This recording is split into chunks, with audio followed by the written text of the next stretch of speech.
Hey, welcome everybody to Battle Pirates Crib. Regular Wednesday night. A lot more news than I thought we were going to have on a post-raid weekend, but we'll give you what we got available.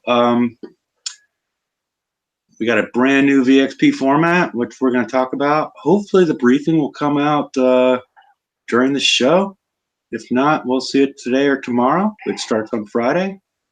We've had some changes to the a lot of the PvP stats, and we are seeing more escalation for our siege targeting or siege raid in the FM. But let me go ahead and introduce everybody from left to right. Hi, Lord. Hey, how's it going? Hello. And Padre Prince. Hello, your resident fascist here. Hail Kixeye. Okay. And George will be joining us later, and Dr. Death is throwing up. Maybe he's been throwing up all day, so I'm not sure if it was something in the briefing, or something he ate. But we'll see. I'm gonna put Padre on present, and let's get started. Laser pointer, and let's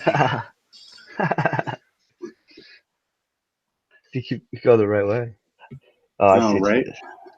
As normal, we'll start with the bug fixes. The bug fixes were much improved this week. We got pictures associated with all of them. The only one that I think the other ones were really self-explanatory. So I only put the picture of one. There's multiple expeditions for each type. There's the generalist ones, but even outside of the generalist ones, there's other ones that deliver more or less or whatnot. But they're different targets. The one called unobtainable was unobtainable. So you couldn't actually reach the whole target because there was an invisible bridge in part of it, and people couldn't pass through. But that's been fixed. That's been a problem, I think, for about 2 or 3 weeks, or at least I've seen complaints in Discord or elsewhere about that for that period of time. He does have a laser pointer now. Yes. And we have the Allied Boon.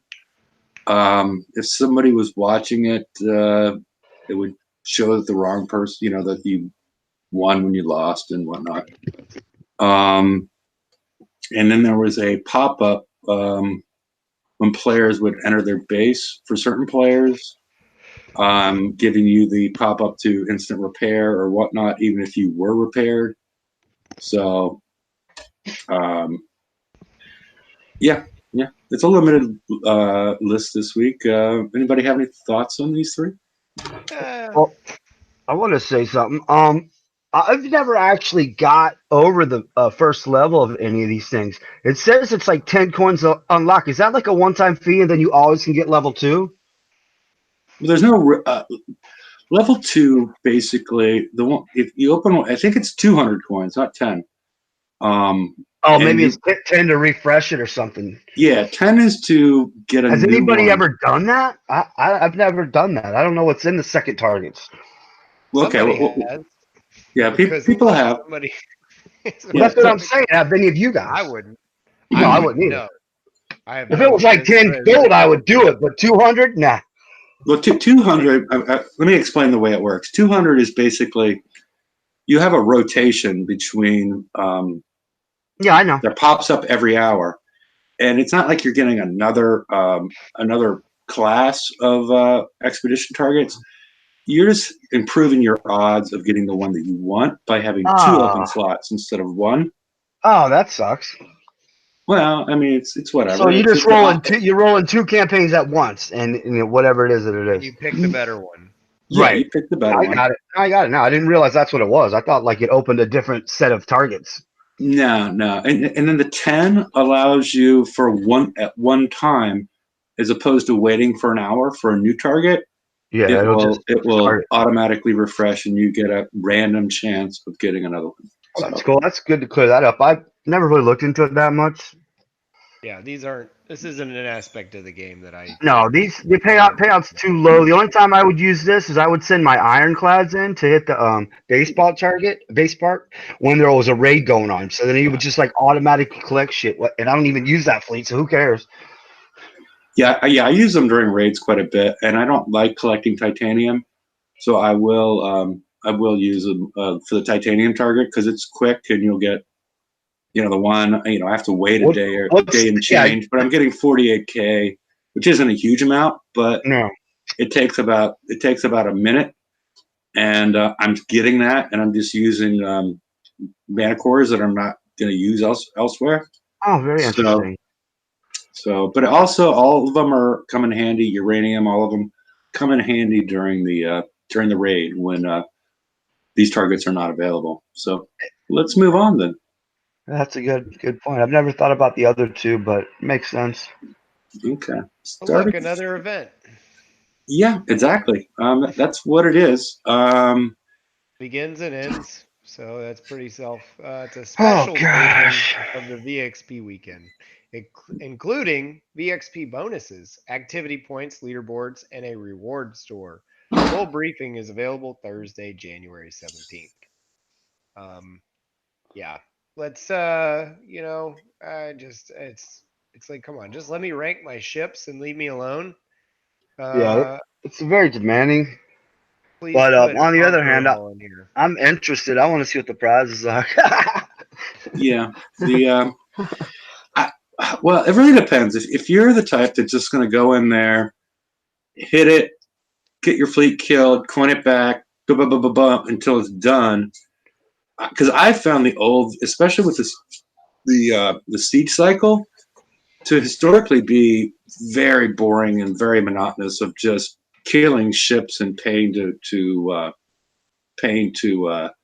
heal them back, or using tokens, or waiting it out. Waiting it out was is just awful because you got 12, 24, you got 22 hours to repair your fleet because it's not half repair time.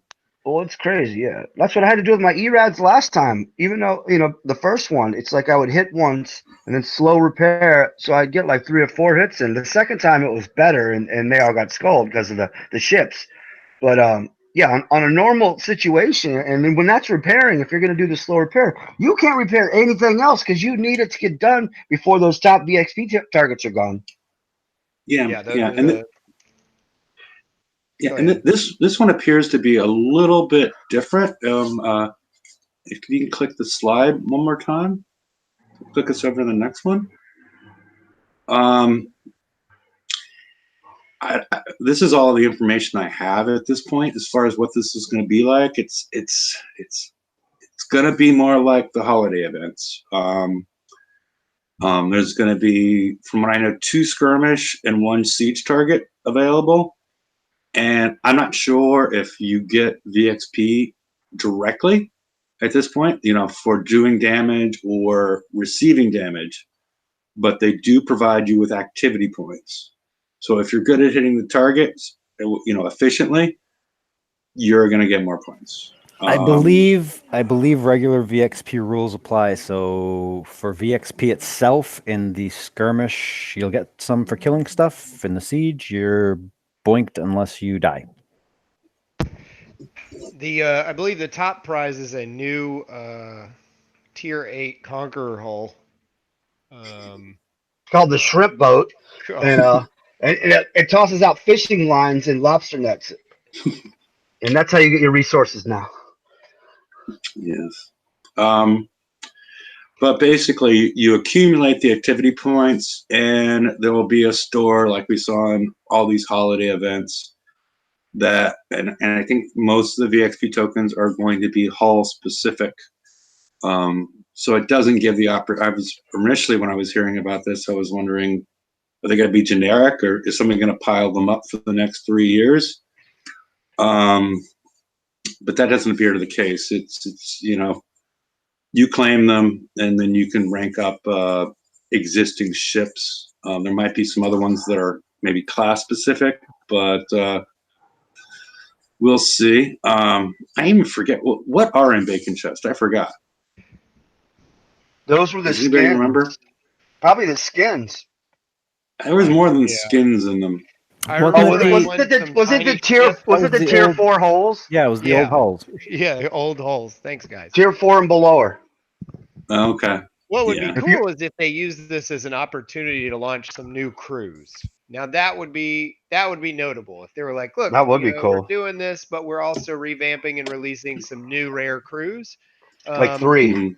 Yeah, if it is just the same old crews that we get, I mean, I can roll those most of the time on my own, and they pretty much nerf the ones that were overpowered anyway. So, but that would be interesting. They're not going to do that, but ideas. Even one crew. Yeah, and we have the personal and alliance leaderboard again. Again, until we see the details of how many points that the targets pay out, what the costs are, what players get for being high in a personal or alliance leaderboard.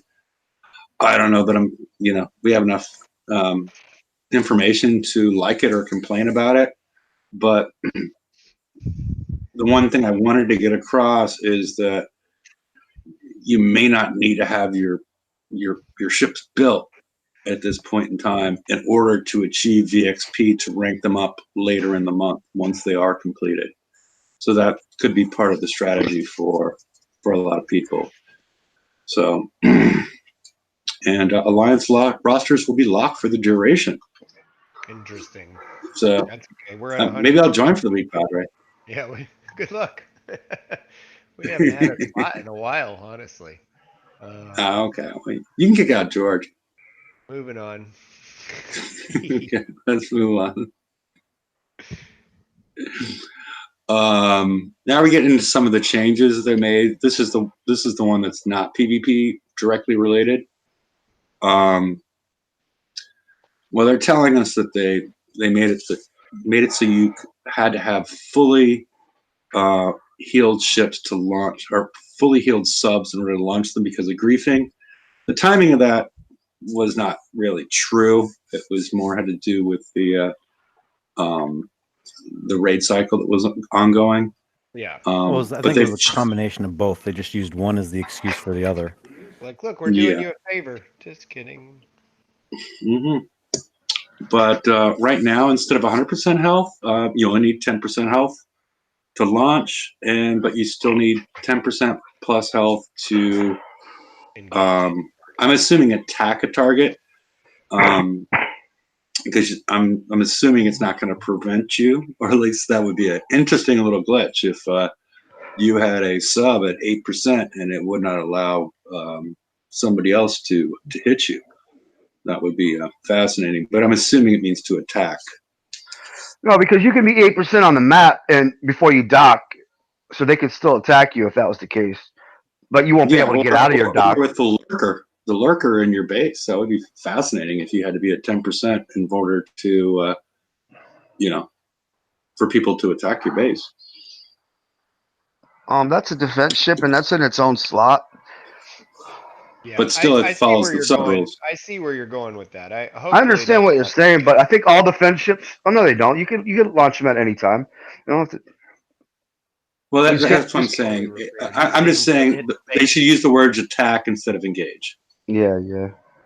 Okay, let's move on to some of the Refactored 2 stuff. I think is next. Oh, I love all this. This was Shut up. Super elegant, simple hell? fix to all this for 2 armors. I don't know if there was an easier way that I may or may not have suggested on one of the previous shows, but here we are. So let's the Hope. I had 2 of these in my base. Bonus rocket range reduced to who cares? It's not important because you can't use it anymore. Explosive damage reduced, same thing, because it's let's just lose 75% of our explosive damage and our range on a hull that's made out of glass anyway. All right, so they don't want us using Hopes. Well, and I find this one to be the most disturbing because I actually did some refits to my Hope after the refactor because now our ships were able to do some damage. And I just did it as a spotter for sniping range. And so they basically completely got rid of it as a spotter. And that's the part that I found to be disturbing. The rest of them, besides the Hope, really had no role until the armor showed up, is what I'm saying. But the Hope did have maybe a niche role, but it did have a role prior. The rest of them were, basically old junk, right? Yeah, you didn't need the new armor on the Hope, honestly, with the range and with some accompanying ships, which are also nerfed. So we got the Zo Vendetta. Really, the only thing they did was decrease the damage on this, which is kind of nice because you still keep the projectile speed. But now that all these other ships are nerfed, it's going to be a lot harder to use these because people are going to start putting OP guns back on and building their bases that they scrapped almost down to no turrets back up. At least that's what I'm seeing, and I'm doing too. So, have you received your compensation package? I hear they're supposed to be done by the end of Kick-Size Day. I've received less than half of my compensation package. Apparently, it's being doled out in increments. Because what I got was insufficient, honestly, for me to even continue playing the game, if that's how they're going to do it. Yeah, that's a touchy subject, I think, for a lot of people. I don't know what algorithm they used because I know they didn't just pull up everybody's base and be like, "Oh, you spent this, you did this." But if you're going to nerf it, any ship that I used because of secondarily too, I feel like that deserves compensation too, even if it wasn't one of the hulls that I directly. But if I had to refit my whole base guard because of the new ships, I feel like you're culpable for those changes too. Because if not, you would have just gotten walked for however many weeks, and just not something I wanted to do.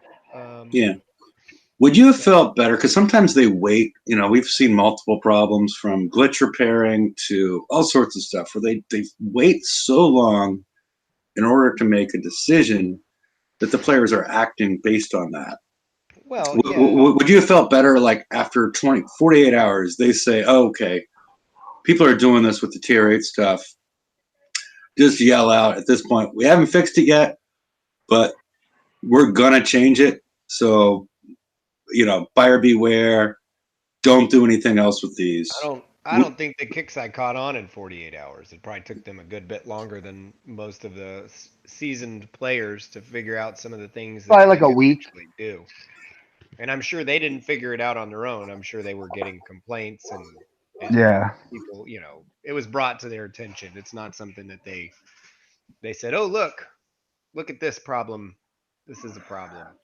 Well, I'm not talking specifically. I am talking specifically to this instance, but would you have felt that they would limit their liability, so to speak, if they said something immediately, as soon as they figured it out, and just limited their liability as far as these compensation packages to players and whatnot, as opposed to just letting it drag on, and they knew it was a problem, and before they had a solution, just say this is gonna get fixed? Would you feel worse or better or worse about their reaction afterwards? I mean, anytime you're changing vast amounts of the game, and honestly, all the tier locking and things that they're doing are taking away a great deal of creativity, inside the player base. There's really just a lot of things that you could do that were pretty clever, that they've identified and made, so that you're kind of like, you've got deflections, hulls, yes, no, kill, and now you've got use this hull, yes, no. I mean, it's I don't know, it's kind of shit.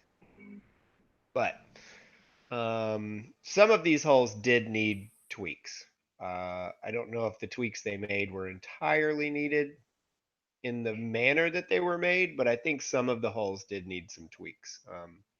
Like the next one, Rena and Rena's Rage. The first Berserk Overload triggers at 30k, and the damage buff is removed. The second one triggers at 100,000, no damage bonus, and reload bonus also removed. Duration goes from 15 to 3 seconds. So that pretty much solves the arena. However, if they had just coded it right to begin with so that it took damage from splash based weapons that were already in the air, it wouldn't have been a problem because it became invulnerable, not untargetable once it shrouded. For most weapons, there were some that were hard coded or somehow made it past that. The Gatling guns were one, and I actually think towards the end people were figuring out that the throwers would do secondary damage even after the shroud. So easier ways, in my opinion, to fix that, and then they would have been responsible for much less. If you just fix it to make it work like it's described, and that also in turn nerfs it, that's fine because that's how it was supposed to work from the beginning. But when you change all the stats, that's when you start getting people up in arms.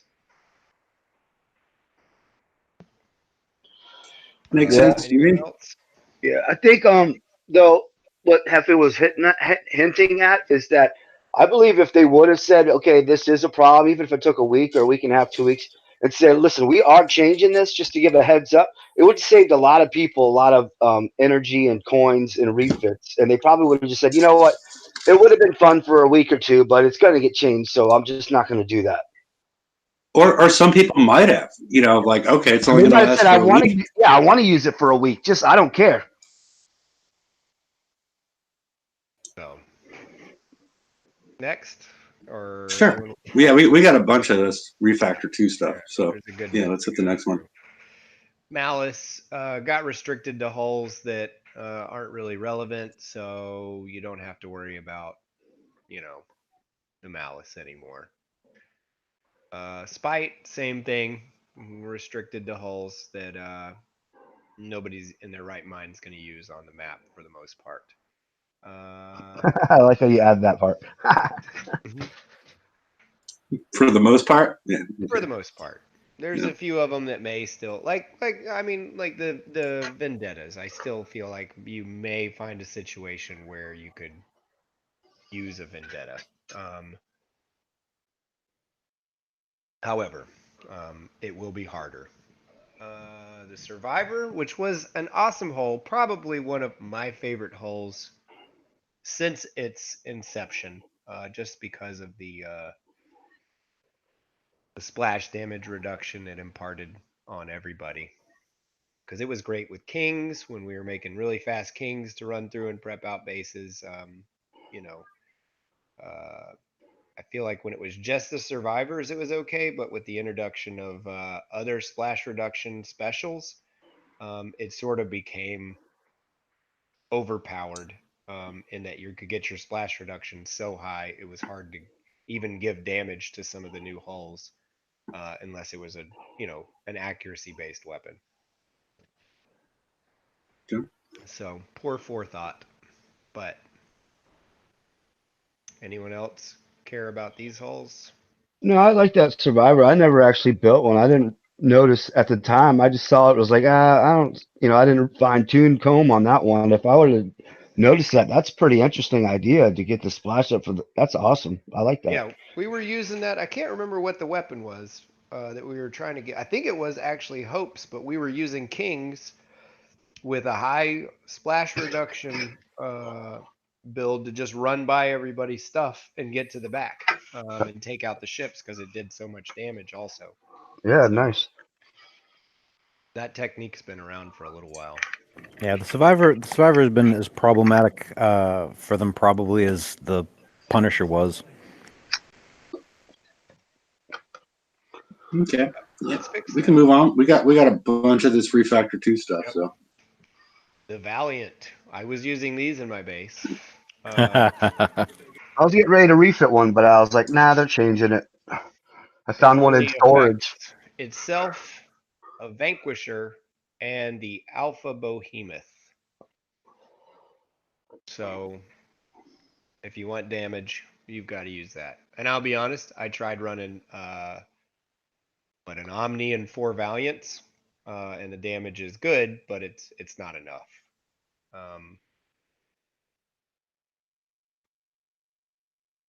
So that hull is pretty much there for res for you now.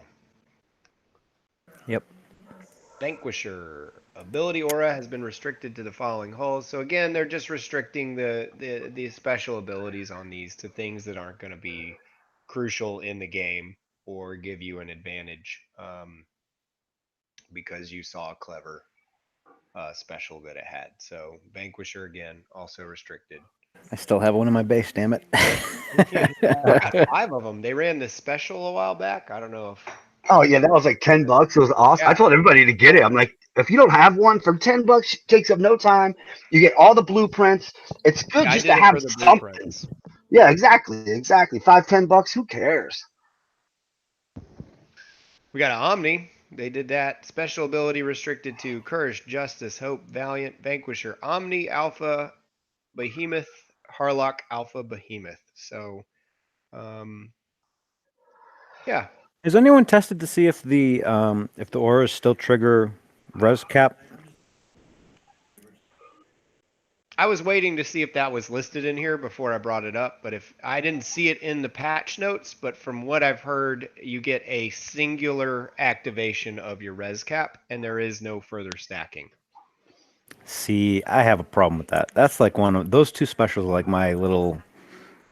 Anyway, go That's ahead. my I'm sorry. honeypot right there. I've been, that I brought those things out of pure obscurity back when I wrote those damn articles, because back then I was using them and like no one knew what the hell they were. No one knew how the hell they worked. It's probably one of the most confusing fucking Yeah, I don't blueprints they use it. have. But man, if you use it right, it's powerful as fuck. Oh yeah, especially like I remember I did a test with somebody and they were using the polonium throwers or some kind of thrower that activated the res cap, and he had like 2 ships of them both hitting me at the same time, and then all of a sudden, instead of dying, everything he had melted, because I think it activated the res cap on my boat like 40 times, Yep, Wow. which made a significant difference. it did. Sitting in the glacials. I mean, the Yep. last raid set. I mean, I had to change my build because of the at the start of the raid, they had so many fire field procs that I just sat there. I put it on auto, let them sit in the fire fields, and I was tearing shit up for like cheap ass repairs. And that was fixed about 2 hours in. So I had to refit first day. Harlock's Alpha Behemoth. Special ability has been restricted again. Everything else is the same, but really, if you're pairing this boat with any of these other boats in your base, you're probably about a level 50, which is fine. You know, I mean, these hulls may still be benefit to someone, a lower level player. Oh yeah, for sure. You know, but not at a higher level. Once you get to 80 and you start getting hit by real hulls, all these hulls are relegated to res. What a fucking snob. What else funny? Well, especially since I've seen a lot of the lower levels, they're not using this. They're using PvE halls, Yeah, well, they can't do that anymore.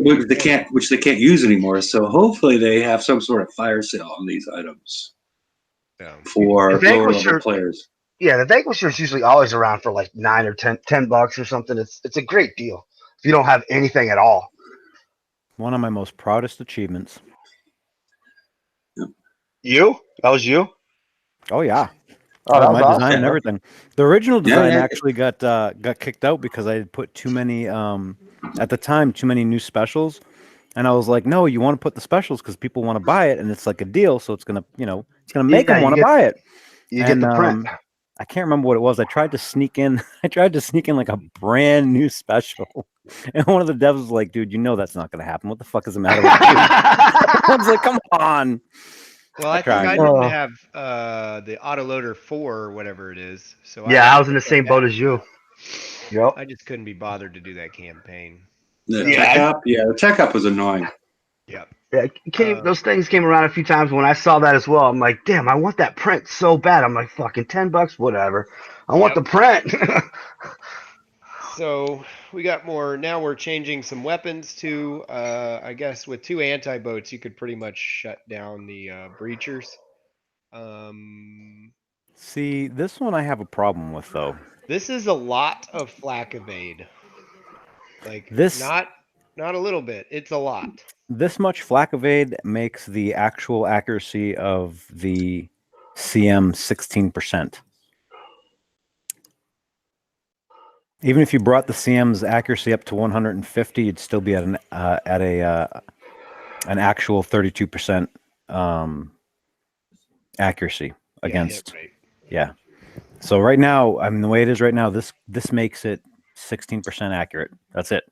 That's all. So Yeah, I've seen a lot of complaints about it, and I've also seen some people. I think High Lord. Yeah, they were were saying it worked fine. Yeah. The guy that was heavy on counters. I went in there last night and I tried to take him out, and I just was slowly moving in. And I did a lot of damage, but right where I melted is when I started hitting the ships, and they just started counting my shit, and it started melting. So you're saying it was still shooting How heavy? down? Yeah, how heavy was he on CMs though? Like super heavy. Like, he's got like 3 ships probably with him. Like at least 2. He's got the high siren and another siren, and he also had a dread in there just for some damage. And once I got to the dread, I couldn't get past that thing. Those counters would just eat. That shit were good. That's why you're bringing in an assault mortar ship. How many? No, I'm not building shit just to test. But yeah, How many ARB ships were you running though? 2 ARBs, and then one, but with 1 new armor and one Raz dread, and then So a doctor and So you the only hurricane. had 2 ships with Arbalest and then a Yeah. raise one. Yeah.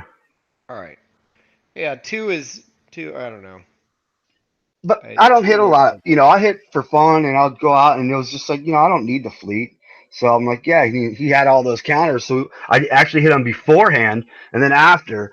And the after, man, they still fucking did great. The defender restriction.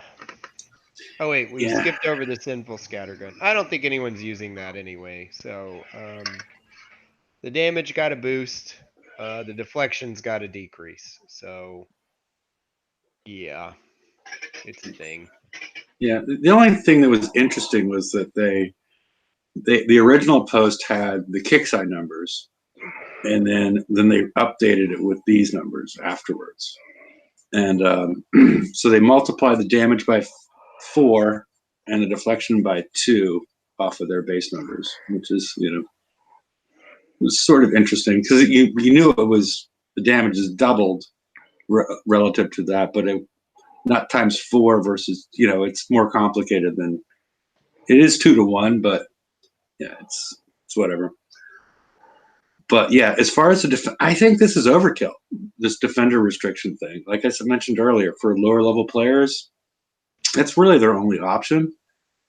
And honestly, yeah. And as far as the big problem was the new ballistic gun, and it could get outranged, and it wasn't, unless you just flat out blitzed. If you didn't take any time to take out that fleet, which would have been easy to take out, yeah, I don't know. It just seems like overkill, and they I'm not sure I probably like this looked move. at the hull that they just released with a sub that does a 25 million damage shockwave, and thought, that could be problematic in people's bases.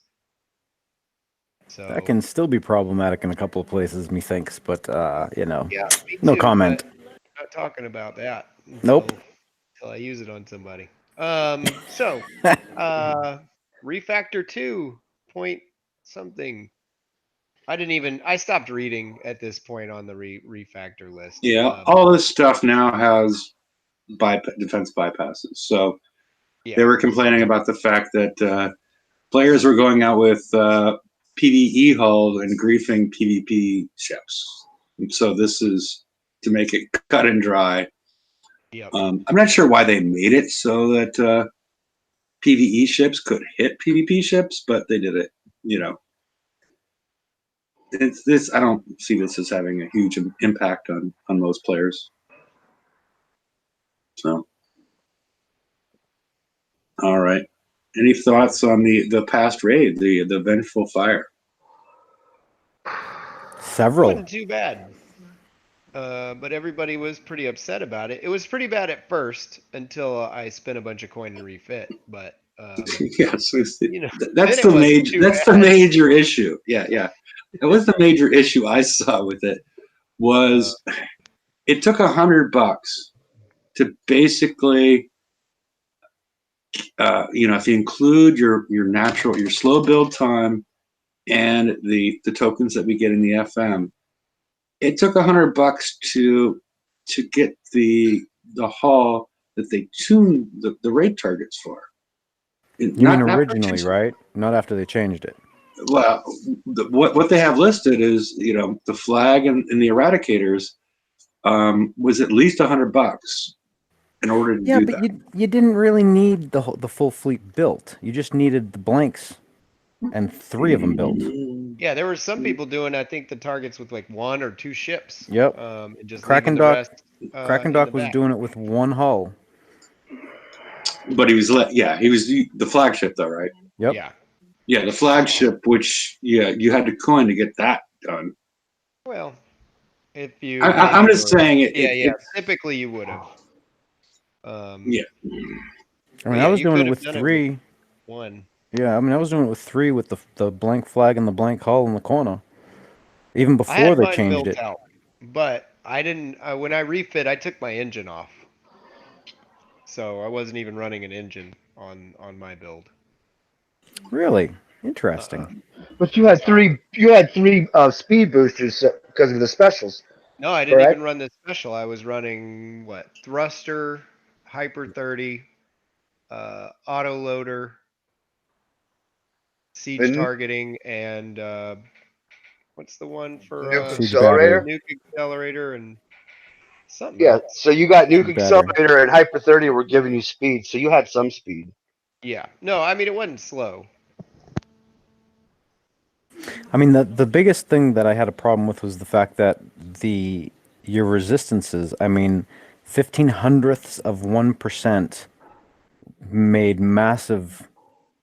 Yeah, I mean, it created a lot more damage when you were missing that resistance. So even 1 panel of armor made a huge difference to the build. And the other thing that I still have not heard back from, I did the numbers out for damage for DPS, and I mean, the first day I was like, this isn't working, and they're like, oh no, and it's one of the reasons why they came up with that thing about making sure everyone knew that you had to use, building damage specials and this and that. And at first they were like, oh no, it's because you don't have the siege targeting, and I'm like, no man, look, here's the math. And with autoloader, it should still have had a higher DPS, and it wasn't. It wasn't killing the things near as fast. So I had to actually refit autoloader out because it wasn't working. I don't know. I mean, it looked like it was working, but it just was not doing what it was supposed to do, by the numbers. And I still haven't heard back from that. But I mean, I was so upset because that I just almost stopped playing. Period.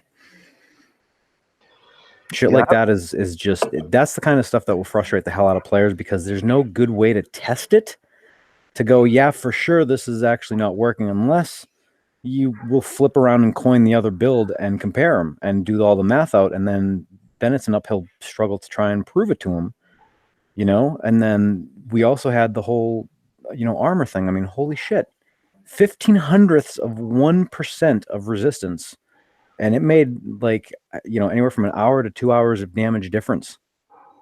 That's insane. Yeah, it was out of control. I didn't agree with it. I tried a couple targets right at the start of it when everything was cranked up. I didn't like it, so I left my ERADs in the dock. I repaired them, and then I just used them for the co-op. And I just spent like 50 million on my hydros and did some fast refits on those, and just used hydros and 80s for the rest of the raid. I sat out the first 2 days and just finished up some of my builds as far as getting the armors on there. And you know, I had a blank brutal and then the 4 others, and I just put the armors on, and I was, you know, I never actually hit the early targets, but I got them down to 25 to 40 minutes per target with just the 4, and then the other one sitting in the corner with the demo squad, and that's not including, you know, that's straight time. That's not the grease monkey time. As far as that, good. and I was able to, you know, And I mean, they made. Go ahead. and it, you know, it wasn't that bad once I had 4 armors on each, you know, all 4 ships. You know, I still need to refit my armors. That's the problem. Those armors made it. And the thing is, so at the beginning of the raid, I think I was doing it after I refit off the damn autoloader. It was like 3.5 hours for the set on auto, and then after they had done, you know, tinkered with it, I mean, I took about a day and a half off too because I was just pissed. When I came back, I was doing it for anywhere from 55 to an hour and 10 minutes of damage for the set with a demo. And the thing is, the demo made that much of a difference. You know, it's insane. That's where, because you're at 99%, you're 99% or 100%, whatever the hell number it's shown on the thing. It doesn't show you a difference. There's no way you can see it because you're up to, like, I mean, I was calculating it out to, like, you know, the 10,000th place for resistances. That's how much difference this shit makes. So yeah, I mean, that's just it's frustrating. It's definitely too much for the first one, but whatever. Alrighty. Yeah, we have a new FM cycle. There, it's opposed to, what did we have last? It was that Aftermath launcher that was around for the whole that might cycle. still be in there. Yeah, it might still be in there. I don't know, but right now they're cycling. Right now they're cycling the PvE stuff every week, so you have a different thing every week. Just thought I'd show that to you. I mean, probably most people watching the show have all this stuff. Yeah, but that's still pretty good deal if you can get the points. If you got a couple dragons, I mean, and you haven't had a chance to pick up some of those, I'd definitely get them. Yeah. I mean, if you don't have them at all, I don't know if I would get the death. I mean, there's certain ones in here.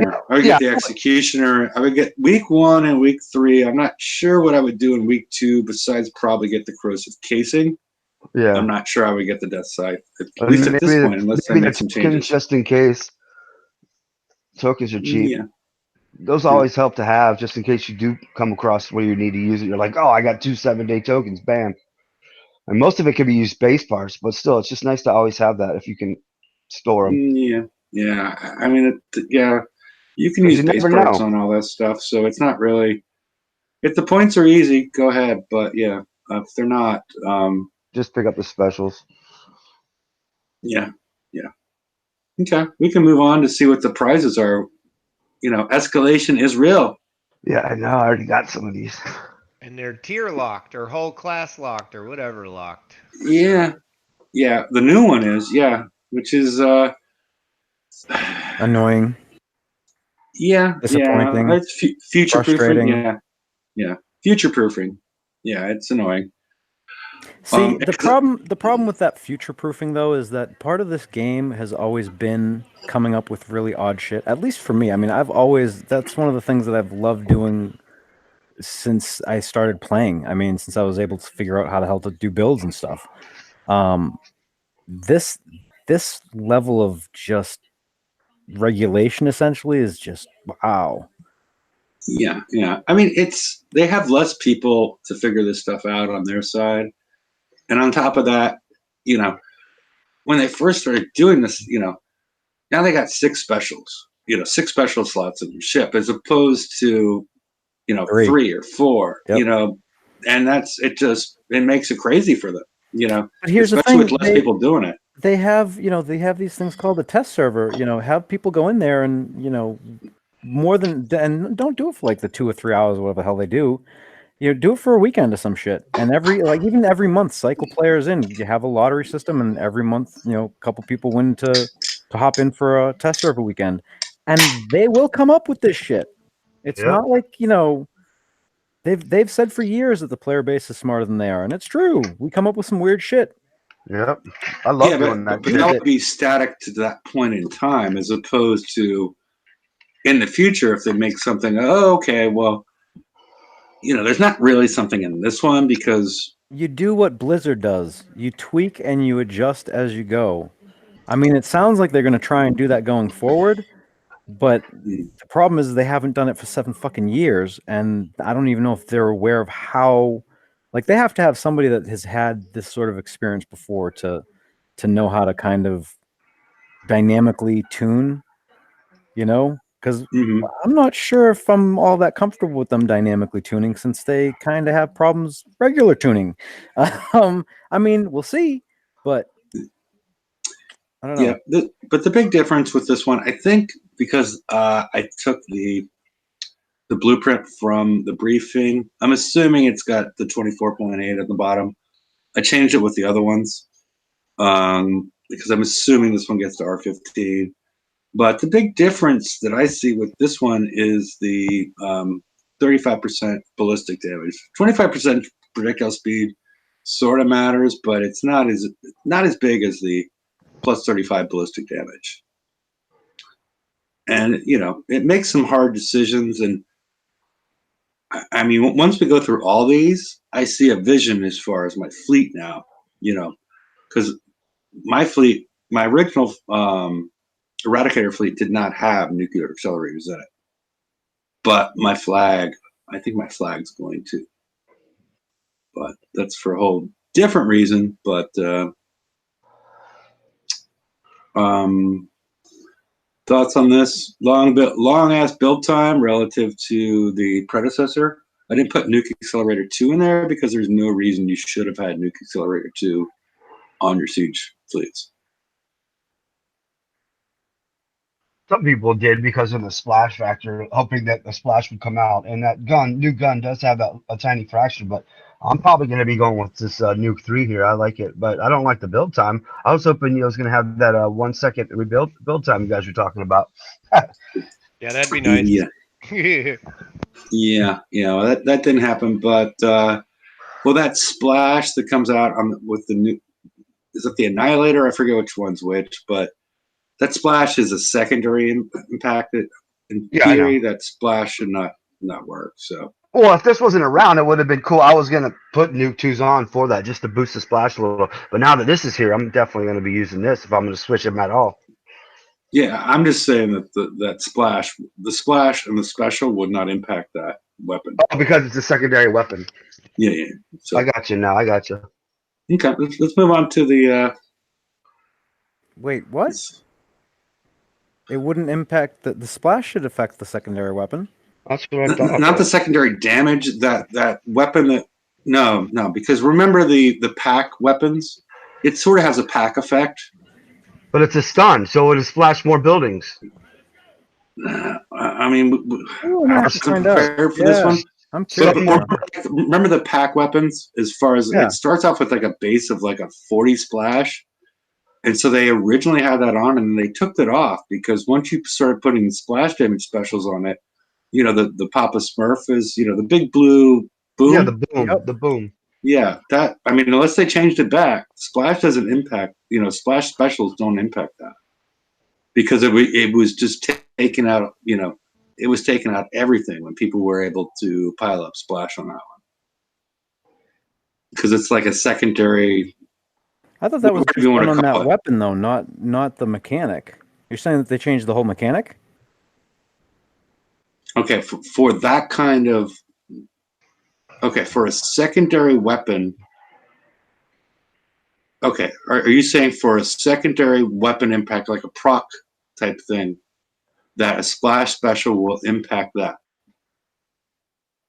Is that what you're saying? Or are we talking past each other? Secondary weapon. The proc thing is like the shockwave.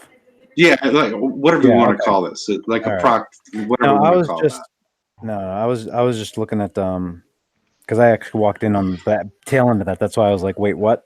So you guys are talking about procs, not secondary weapons. I was talking about the stun. If Well, the splash would secondary have the stun. effects or whatever, special abilities or whatever. Okay. Yeah. Yeah, because So- I mean, you can put countermeasure specials on your dreads and make the countermeasures. They should be affected. At least I was told that by someone at Kickside. But Yeah. Well, maybe it's maybe we need to come up with a special ability or whatever you want to call it. But that's also a special ability. So yeah, we need to come up with another name for that. something to different. Something that's proc based. A lot of specials don't work towards that. Lower cannon mount 2, very different from the original. Yeah. As opposed to both of them reduced your ballistic range. But as opposed to speeding you up, this one slows you down. It will not stack with anything that provides building and wall damage besides siege battery or maybe garrison battery, but I didn't test that. But things like siege targeting, things like that will not stack with it because of the second the building and wall damage increases. But it's still interesting. And the other thing that's interesting that I found is the plus 50% evade. Yeah. Which we assume is related to the very short range ballistic turret. Yeah. Well, that and they'll probably switch the damage around for next raid and make those throwers don't do so much damage, but the long range ballistics will. Yeah. I've seen them do that before. Oh yeah. Heads up. But as far as the evade go, the evade was sort of surprising at first because a lot of people, doing the testing didn't think evade was a big player. But adding 50% evade with the negative 35% ballistic range, which takes it from 97 down to 80. So a 17 distance reduction. Probably, maybe, I don't know. I'm not certain. Brings you into range of those short range ballistic things that will mess you up if you wander into their yard. That would have to be on a fully built fleet. Yeah. I'm just saying that we didn't. I'm not sure that we discovered enough The to bonuses, figure and all this out. I like all the bonuses, and I actually put one on a Shrike because who cares about ballistic range? Just for all the bonuses. Just messing with builds. Well, lower counter mount, the first one actually does more damage. Well, I wanted the evade and everything else. I was just messing with ideas. Okay. Because you have a 30 additional ballistic damage and only a 5% reduction in building damage. So in theory, it should provide a more oomph. It's more the ballistic or the defensive stuff that really matters.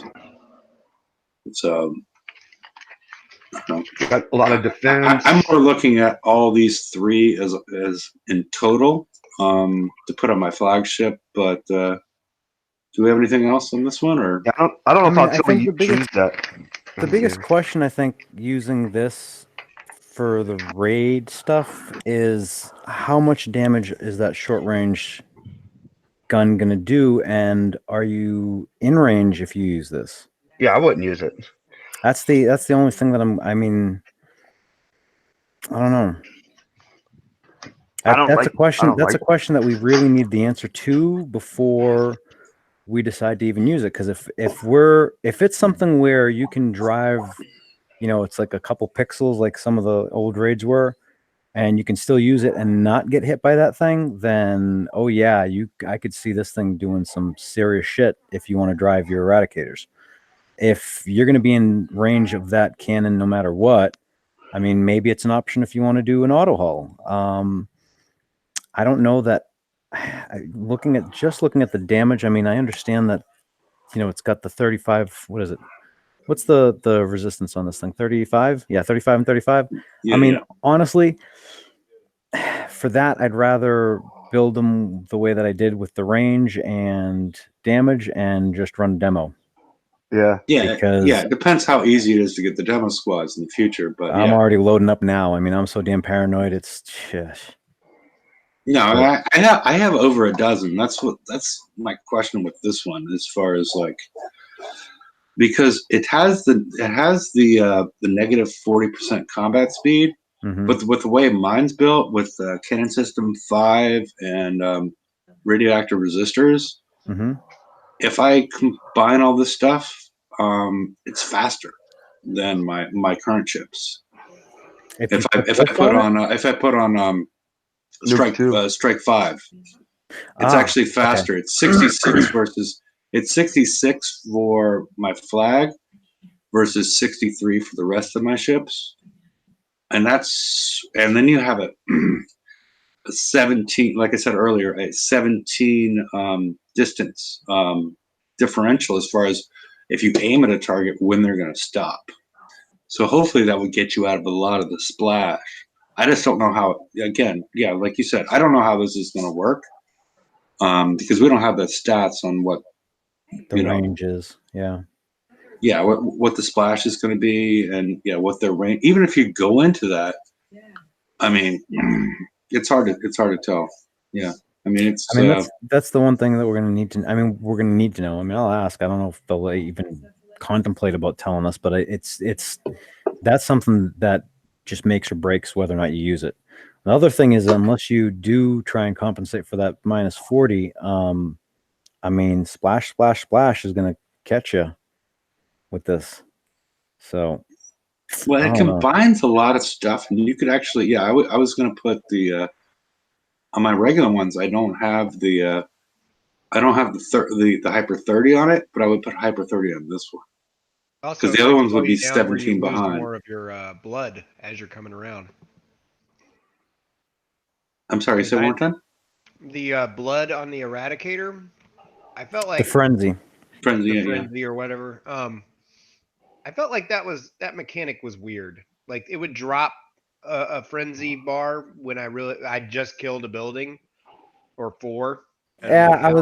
I was talking to Hefe about that last week. Is in that you know, when we were doing other stuff with Bloodthirst, you know, so long as you kept on killing stuff, you never lost your Bloodthirst, and it wouldn't drop right away. This one seems to, if Drop. it just drops, like if you get one, you have that for 7 seconds or whatever the hell it is, and then regardless of how many more you kill beyond that, once that timer's off of that one, it drops regardless if you just killed something, which is a really shitty way to do that mechanic, particularly where it stacks the way that it does, and that we have as much damage from those turrets as we do, where, you know, 1500ths of 1% is significant, you know. Yeah, that mechanic was fucked, and a lot of times I was getting frenzy on like 2 hulls and not the third one, and yeah, something funky's Yep. going on. I noticed that too. I'm like, why did that one drop? He was right there. Oh, I didn't even get it. That's the thing, is all 3 of them were there, and like the one on top just didn't get it. I was like, what? Okay. There's been an announcement. I don't know. Padre is probably the most. Did you get some more gold? I didn't check. Oh yeah, Some yeah, guy yeah. checked, You some guy can't check, checked me but with yeah, presenting. yeah. I'm sorry about that. I forgot I'm that. Yeah, not, I forgot about that. But Chris just said that they finalized the 2 minutes ago. They finalized the compensation packages. So you know, once we finish the slides, maybe we can you know. I'm not gonna get shit because I just did the stuff on the defensive side. Oh well. Okay. Well, let's move on to the next one, the CL4.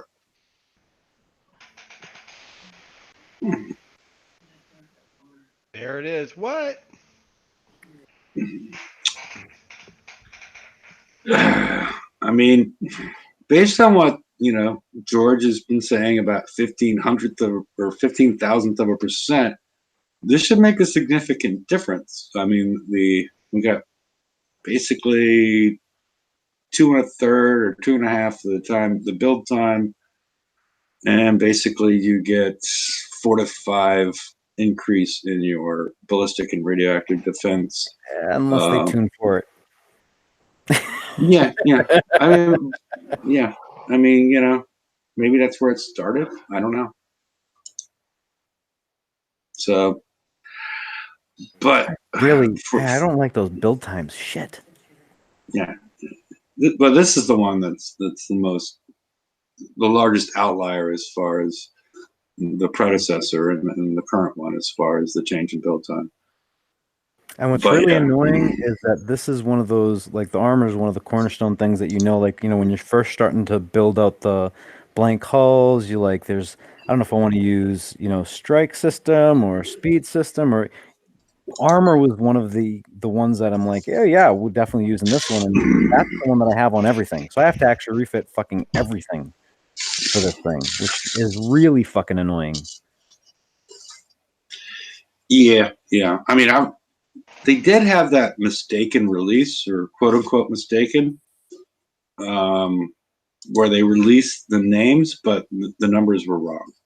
So they gave us a little bit of a hint, intentionally or not, that this was happening. With CL4, all three of these were released with the same stats as their predecessors, but they were all pretty much instant build. So we learned different, but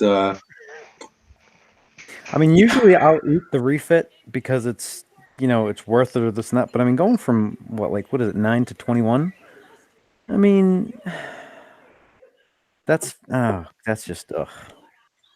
When the hell am I supposed to build the other hull? Are we supposed to build the other hull? I think the messaging on whether we're supposed to build another hull has been really. I'm confused. I mean, I'm normally like, I'm going to build the second hull, but at this point, well, the hull. I mean, the first one done yet. The targets are going to be biased to one and then the other. I mean, that's just regular business practice now at this point, I would think. So we're gonna, if you want to be optimal, you're gonna want to have both of them. But I mean, when the fuck are we supposed to build it? I haven't even finished building the Eradicators first. Never mind, let alone refitting the damn things. Yeah, in theory, if you can get them both done. But if you're not going to get them both done, would you rather have a shit show of two of them, or no. I'm going for the Eradicator for sure. But the catch is we're also 1 week short of FM this month. So what the fuck? Relative to last month, or relative to to typical? Do we know that, or raid's going to be the first? It's gonna. I mean, they said they were going back to the regular raid schedule. They just didn't do it this time. Wait, which raid? Oh, I'm sorry. Okay, you got that. Was a good one. The Forsaken raid, I'll give you that one. the VXP raid, the raid, the bounty raid, or I don't even want to get into that. That's depressing. That's just depressing. I think we said last week. I think I said it last week. If I didn't have to spend this much fucking time doing chore shit every fucking week, I probably wouldn't mind having to grind out a raid now and again. But this is not what I expected. Being an end game player was this shit. When you say I think the reason is because end game player, yes. So like someone who's playing kind of at the end of the game. End game player is one that's kind of if this was like D&D, you're not the level 1 or level 3 fucking fighter or wizard. You're the level 30 fucking whatever with the hell they are. Yeah, you're all maxed out. You're all maxed out. You're maxed out on your stats and whatnot. Did you guys hear the one about the roof? The roof's on fire? What? It was over your head. Oh God. That this is the end of the game. You notice I did not ask. Yeah. All right, I'm done with corny dad jokes. If my dad was with us, he'd be proud. I'm just saying. He's not dead. Some jalapeno poppers or whatever. But yeah. Hey guys. All right. So put the link on the right-hand side in case anybody'd like to join. I took you off present in case you want to, Oh, I just do want to say I'm whatever. disappointed with If you want to Bloodthirst. check on your compensation package. I'm a little nervous. Let me stop sharing Yeah. for a second. Yeah, check out your package. You know, Yeah. probably shouldn't screen share with that. Yeah. I bet my package is smaller than I'd hoped.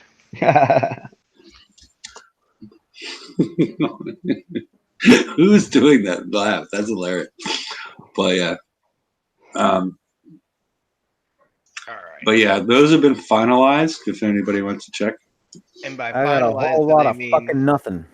Yeah, nothing here either. I can't believe Oh it. my god. What is this shit? 8,000 coins? This is Come on. bullshit. No, I'm not even in yet. That's what your Oh, wife says all the time. another. I did get 15, about 1,500 coins. They're still, what is that? Short of what I'm going to be getting, because if not, I will take this whole damn place down with me. I mean, Oh shit, you're funny. I don't even want to know. Like, that's just going to depress me. what? Just the amounts. I want to know the thinking total that you amounts and got. how many people and Not how much you spent, but how much you got. That's what I would like to I know got if you don't about mind sharing. 4,000. That's pretty damn cool. 4,600. But you But probably spent that's like 7 or yeah, whatever. well, that's about half of what I was expecting. What are they paying for? They're paying Because for everything that I refit that had to do with that hull. They're paying for any base guards that I had to refit because of that hull. And because now that they've nerfed it, all those changes are pointless. So I feel personally, you want to say you're only culpable for the hulls you put, a couple of slabs of armor on or built with that. But no, this is a broader problem. And people took a lot more, they put a lot more into stopping it. yeah, well, I've got at least 2 Valiants, 2 Hopes, and an Omni. And You had to coin them that week. You had to build the whole thing off a coin. Yeah. And well, So, that's just trying to piss it. Absolutely nothing for anything. So. Whole guard needs refitting. Yeah, happy days. All right. Yep. Are we done with the slides? There was no more slides? I don't know. Yeah, I think Padre? so. I'm done with the slides. I stopped sharing them. Oh, well, okay. I guess we're done with the slides then. I don't know where I the don't know hell if Happy I'm went still again, presenting. but oh shit. So Oh wait, what else? did we go over? Is this last week's the Solon Phantom Shrike? Oh yeah. Probably Yeah. that's last week's. All right. Although with Escape. that's really interesting too, because the 2 weapons don't stack their shockwaves, and Oh, so it's a I'm different kind shock. of it's 2 different shockwaves. So I'm like trying to figure out why in the hell you would want to put the other one on your hull. Why I you mean, want to mix you it get in you get the defense, but if you don't I have enough to mean, do all of it. well, it's you're not. I don't know if you can. I mean, I started doing some of the math out for how many stacks you need and how quick there's two builds that are very, very, very close, in terms of damages and shockwaves. Excuse me. And I think I'm going to lean towards one of them that's probably not a traditional build, and it may be able to pull off swapping out some of the launchers and still procking the shockwave on the first volley, but fuck, I don't know that I want to, because the second, if you need a second shockwave to kill something, I mean, I don't know. I just that's really I hate saying it, but really poor design. I mean, the shockwaves should be complementary, not exclusive of each other, not independent of each other. And I don't know why the hell they did that. That makes no sense to me at all. And then what was it? The limited gun that we have for the Eradicator is, it has less DPS than the other one. And I'm like, I understand that you have that chance to stun, what is a 2%, chance? It's pretty small. Yeah, I mean, you're going to need a whole lot of them to make it worthwhile to, to see a consistent result from it. But then at that point, are you losing enough building damage that it's not worth the time that you're pausing the damage to get taken? I mean, I don't know.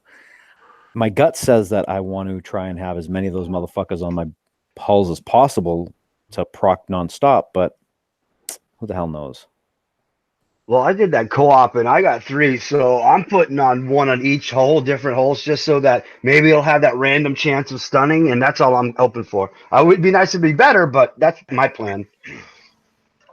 That's the Annihilator cannon, yeah? Yeah. Mhm.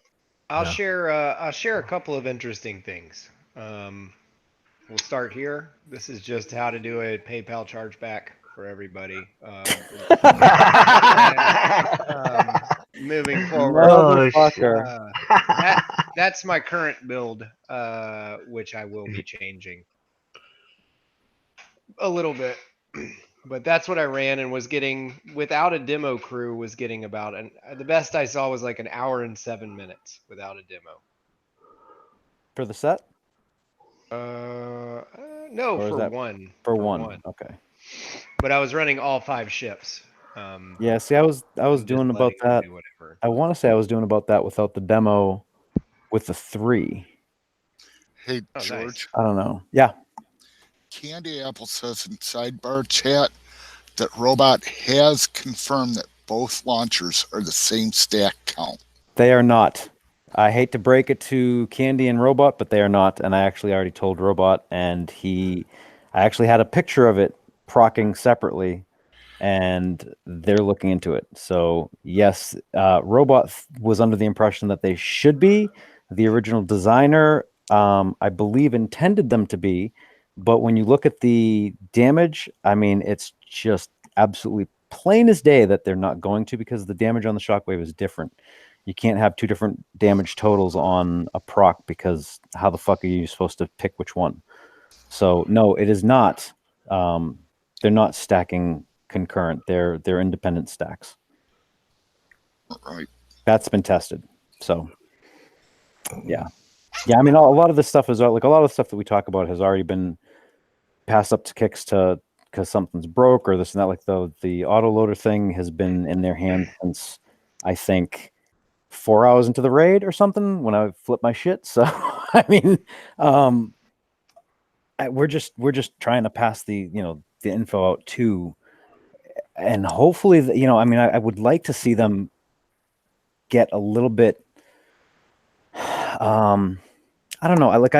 I understand that they go into Discord and they do the announcements and stuff, and they talk and chat and all that thing. But Discord's a really poor venue to kind of like search if you want to find something. So if they ever come up with like a fix for X, Y, or Z, the forums is where you want to kind of go and be able to search. And instead, they're kind of focusing on Discord. And I don't know if. I mean, I understand it's great for the community, but I don't know if that's the venue that I want to have them keep on giving us updates on stuff like this. This is like that autoloader thing is really rather important. I mean, why aren't the numbers working? I mean, I sent in a ticket as well because I want to make sure I'm trying to recoup some of those damn refits. But the answer from CS is like, okay, I see all the numbers, I can't follow them. I'm passing this on to X, Y, or Z. Well, awesome. That doesn't help me, and when that happens, that's kind of worrisome.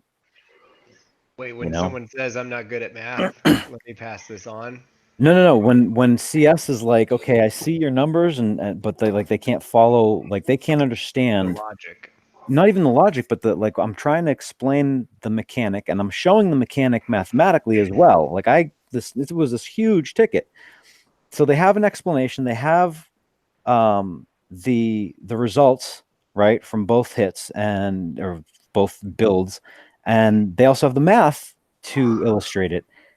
And even then, they're like, okay, I have no idea what to do with this. I got to pass this on. I'm like, this is customer service. I'm like, you guys are, I mean, if that's the problem, if it's that complicated that customer service can't follow it, then somebody's doing something wrong on the other side.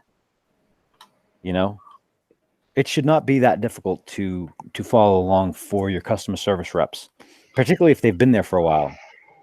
So, yeah, Are you talking about Peggy?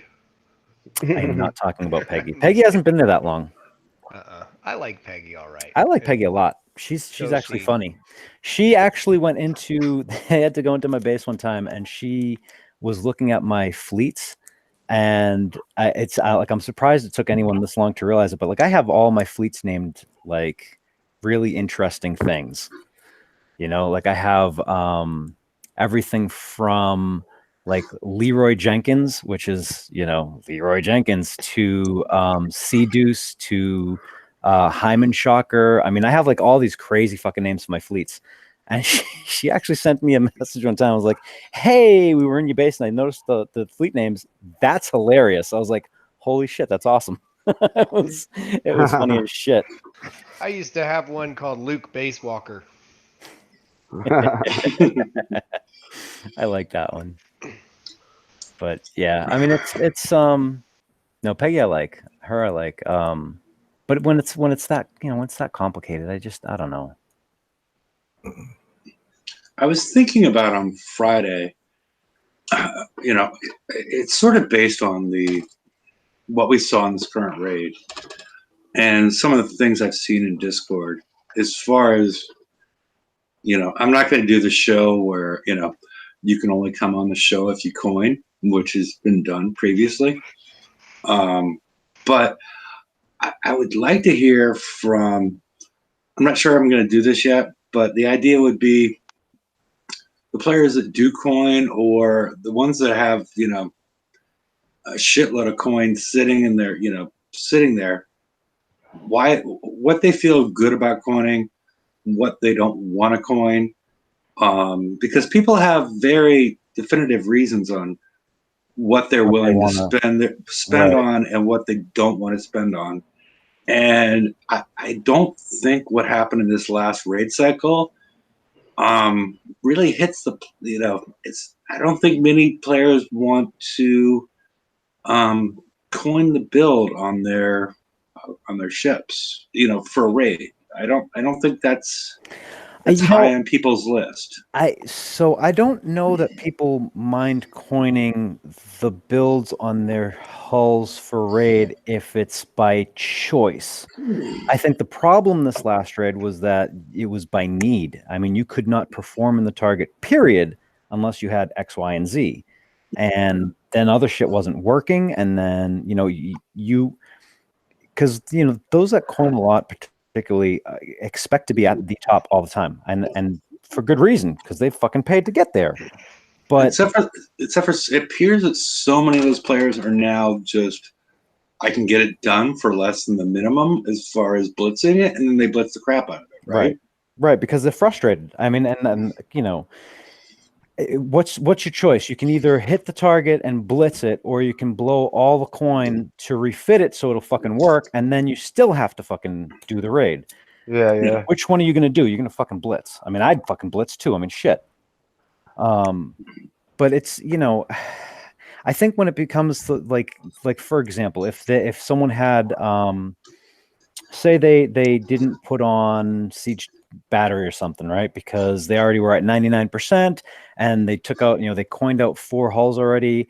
They're not going to mind coining the 4 hulls. It's a choice. They decide they want to coin that. But then when they go into the target and get absolutely ass fucked and they have to refit to put shit on that isn't intuitively like clear when you do the build, that's going to piss them off because they don't want to fucking spend that coin because fuck, they should have told them that. And I agree. That should be very clear for people, particularly if they're going to fucking spend money. Well, and there's a whole different, you know, like, you know, a lot of people won't, you know, they won't coin PvE. They'll only coin PvP, or, you know, there's all sorts of rules that different people had. And that's why I thought it would be interesting as a show to get different players on to see where they draw their lines as far as this goes. Well, I mean, I kind of expect that to kind of just follow with the players themselves, you know, like Padre, for example, PvP all the time. I have no doubt he will coin PvP hulls and hits and all that crap to his heart's content. He'll probably blitz when he can on, PvE shit because he doesn't want to be bothered. And after that, I would think and I might be wrong. I mean, tell me how close I am, Padre, but I would think that with the PvE shit, he wouldn't want to coin shit that he would have to just to participate. You know what I mean? Well, I do How it because close? the PvP is rewarding. There's no reward for my play style in raids other than just getting the things so that I can make new and creative builds, which you can't really do anymore. Right. How close was I then? Yeah, no, I think that's pretty accurate statement. Yeah. I mean, I think it's going to depend heavily on people's essentially, how they play and what they enjoy. Yeah, Like Mike, and here's what Mike. what they feel like they're giving versus being taken. Yes. And I think different players, Padre's got one thing. I mean, Snoopy complains about stuff all the time, and he posts. He's still got 4,000 gold sitting around, but he doesn't want to spend it because he thinks things are broken.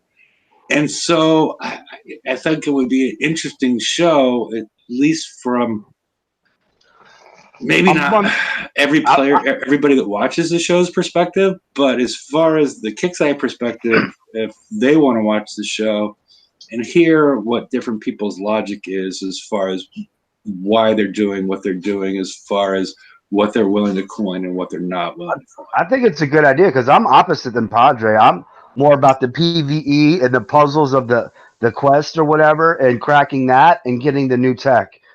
And I did some PvP, but I don't really care that much anymore since probably about 8 months ago when all those big changes started coming into play. You know what I'd like to see on one of the shows, and may actually be able to do this in the same show because that would be, people that are coining. I would love to ask, what would it take? Like, what would be your breaking point in the game for you to leave? That'd be really interesting because I've had some real interesting conversations the last few weeks with players, and that's just, I don't know. That I would love to know perspectives for that one because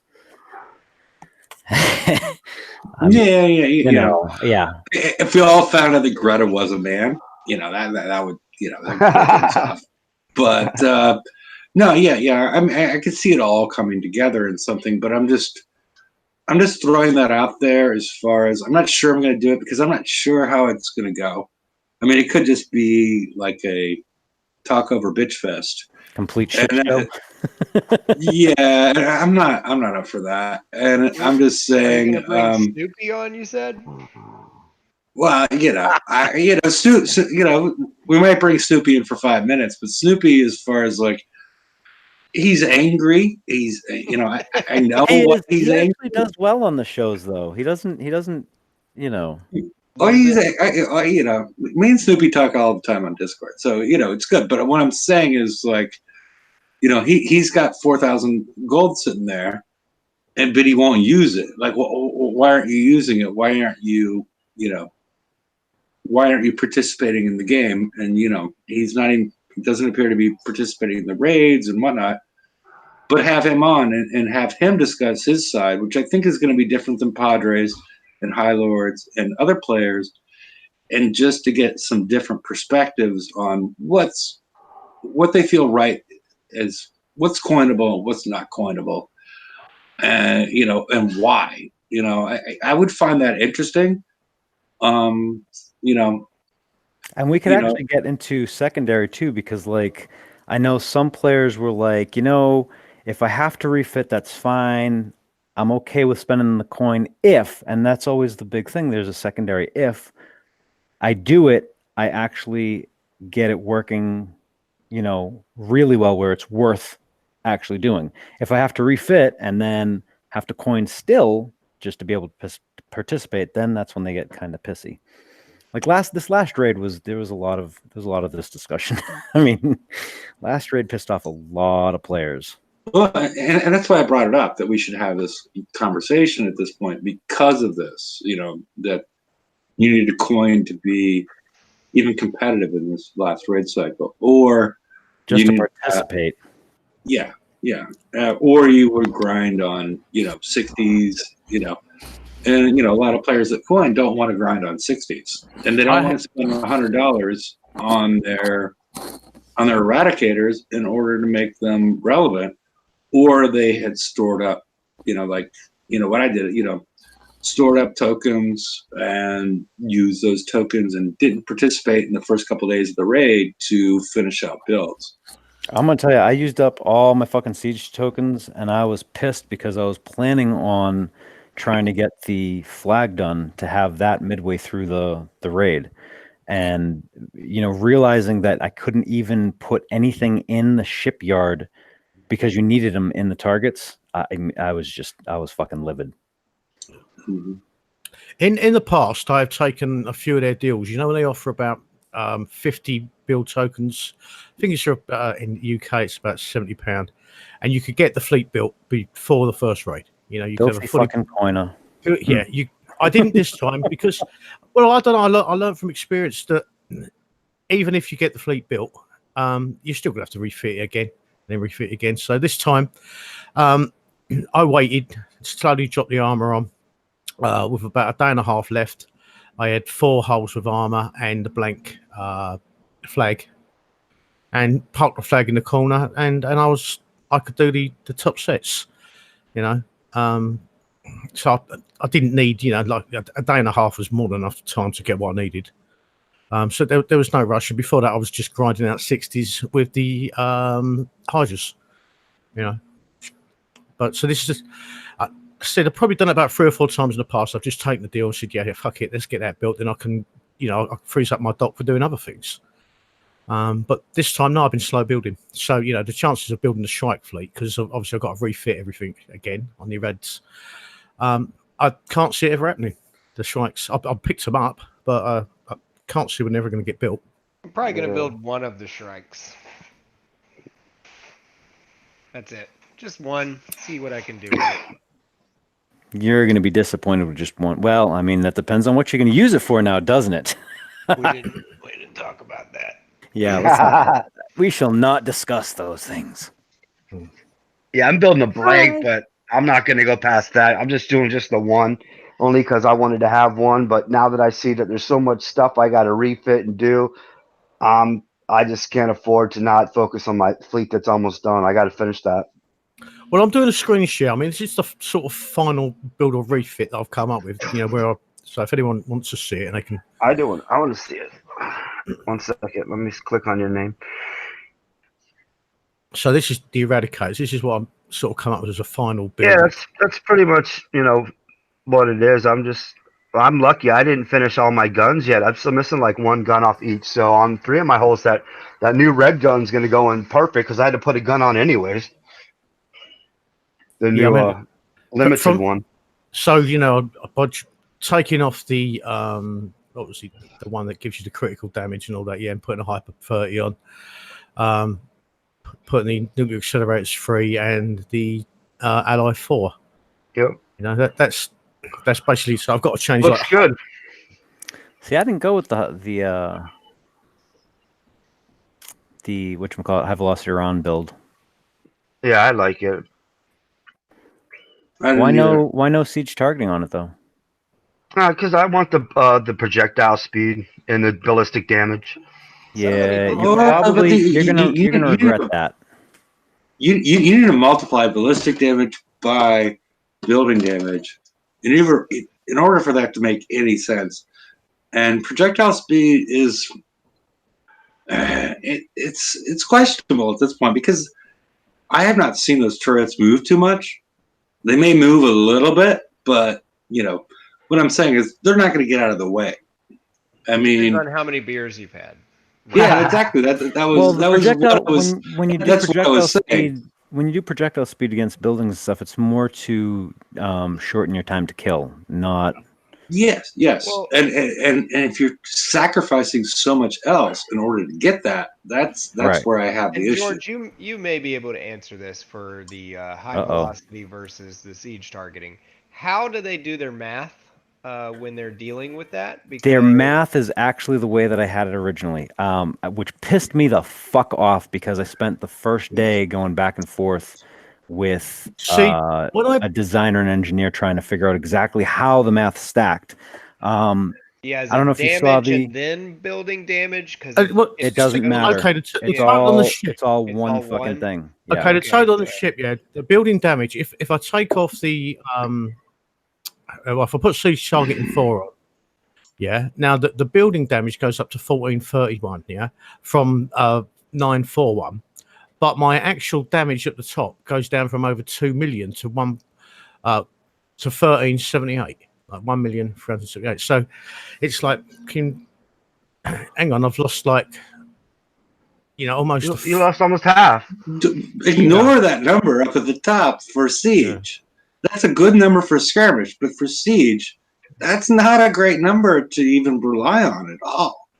I mean, because you need to multiply that number by the building damage in order to get your damage, and that's the big thing right there. I mean, that's why a lot of these builds failed because they were relying on that total damage and not multiplying that by the building damage. Hefe, you want to share my screen? Sure. So this is the. Is this an updated one? No. This is the original one because the math was actually fucking right. So FYI, this is why I was pissed off because if you look down here, actually this might not be the updated one. I'm sorry. I might need to update it, but either way, this is how it actually really does stack. Because at first they were saying I have to take all the building damages out and do it as a separate calculation. But then when you do, it comes up the same fucking number. And I spent a whole damn day trying to figure that shit out, which annoyed the hell out of me. That actually might be, let me see. Oh, this is with HVR and autoloader. That's why. Yeah, that's why that's that high. But it's so you can see like the reloads and stuff. But this is how complicated this shit gets to just try and figure out what the hell's going on. And holy crap, it's ridiculous. And like this is like someone was running this right here, the no armor with siege targeting and autoloader, right? Which is awesome. It was like 12.5 million damage per second. Died in a heartbeat because you need that special for you need the armor. You need the special. Well, it's no armor special. There was no CL3 on this build. And I mean, it's just the crap is just stupid. It's just stupid. It was like starting to do the Raptor ones and stuff, but I mean, it's yeah. I wouldn't blame it on Raptor completely. And Raptor didn't even get a free cannon.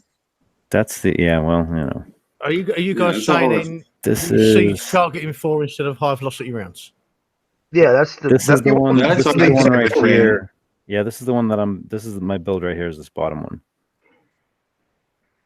one.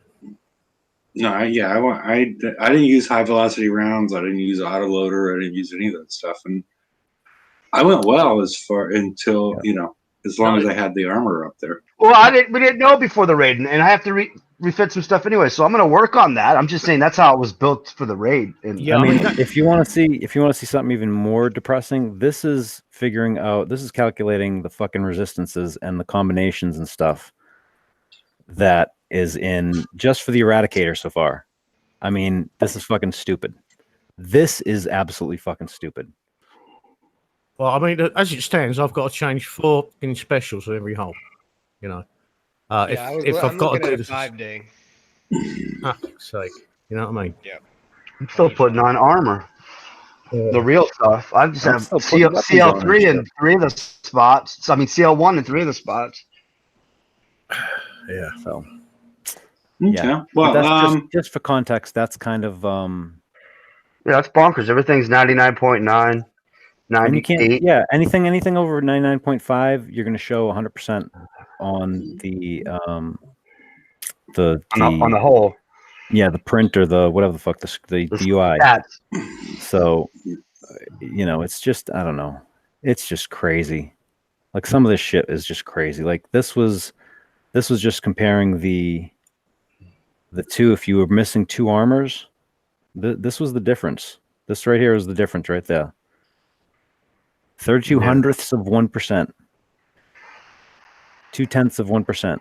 That made a difference between living and dying in the targets just because of 2 armors. Just 2 armors. That's it. That much of it, which tells us that those turrets are doing absolutely god awful amounts of damage. Mm-hmm. Yeah. You know? Yeah, because they were trying to keep, well, which is odd because they've already class restricted it and tiers restricted it.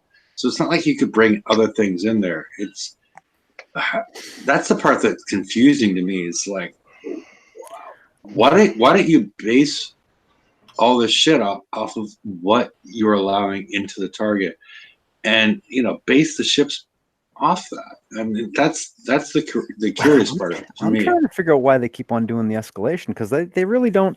And They don't. If they keep on doing, yeah, that's what I'm saying. Yeah. If they keep on preventing people from bringing in other stuff, why do they keep on escalating? Because they're controlling their own environment, but Yes. they feel like they need to keep on escalating, maybe to sell the product. They want I'm people not to certain. think that they're getting value, and the thing is if it performs better, then we're gonna see the value. And one of the things that I brought up, and I'd asked him, I said, "Hey, why in the hell are you guys switching? Like, say," and we talked about this last show, I think, or last week. Why change the way defense works? Why change the way splash works? Why not just put in new shit? Because that way you can eventually, over time, just phase out the old crap. It's not going to impact anything that way, and you're not going to piss off the whole fucking community by changing like absolute basic mechanics that we've gotten used to for 7 fucking plus years. Mm-hmm. And I mean, that seems like a very simple thing to come up with if you know the community. If you come in and you're like, oh, I know, I'm cool. I know like how to fix this shit and I can do this better and blah, blah, blah. Well, you're going to really not have a good time in the Battle Pirates community. Knowing better than us is not something you want to say. Yeah, no. Yeah, That wasn't we were me. talking about the new plasma damage or something, like slowly phase that in and then slowly phase some of the other ones out. Well, I mean, they can do like whatever the hell they want to plan on for Splash. Don't fuck with Splash. Come up with something else and call it like I don't know, vortex damage or some shit. Who fucking cares? Come up with something. But it's or go back and look when Splash worked the way they wanted to, as opposed, now they have zero fall off. They've like completely ignored Splash, and then I think the problem is it's going to be similar to when GDA came in. There's shit in there that they don't like, and they want to fix it the way that they want it to work, and that's going to be it. And that's not really how you deal with this community. I mean, this has been a loyal community for fucking 7+ years.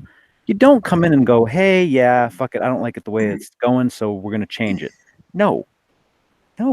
I mean, sorry. Go back and read, go back and look at what originally was going on, when it worked, and then progress from there.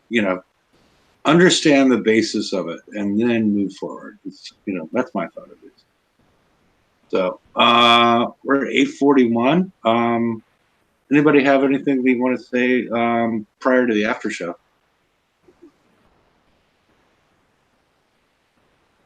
No? Oh. Bring back the Dago. Yeah.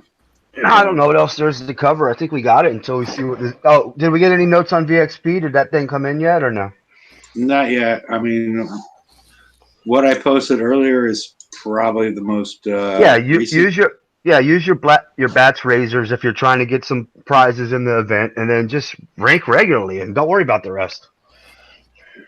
Yeah, I'm not sure if you're able to rank regularly. That's the problem that I never got an answer to. And it looked like from what you had on the slides, it looked like they were going to have them in like class thing instead of hull specific. It looked like No, it was hull specific. If you heard, it's mostly going to be hull specific, but there might be a little bit of class. But yeah, it's mostly going to be hull specific. That's silly. Yeah.